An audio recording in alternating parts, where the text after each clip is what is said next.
معصوم شہریوں اور بچوں کو نشانہ بنایا جا رہا ہے افغان طالبان کی پشت پناہی سے دہشت گردی کے ذریعے، یہ انہوں نے کہا۔ اس کے علاوہ انہوں نے کہا کہ کسی بھی اسلامی ریاست میں ریاست کے علاوہ کوئی جہاد کا حکم اور فتویٰ نہیں دے سکتا۔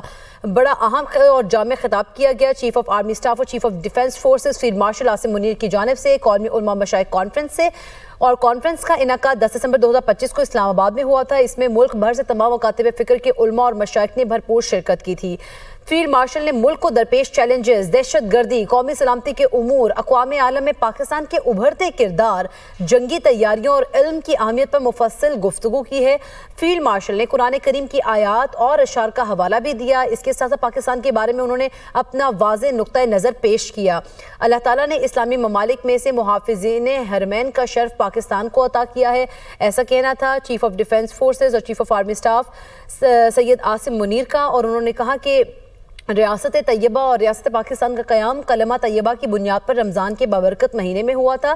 دونوں ریاستوں میں مماثلت کی وجہ یہ ہے کہ رب کائنات نے انہیں خادم الحرمین بنایا تھا اور ہمیں محافظ الحرمین بنایا۔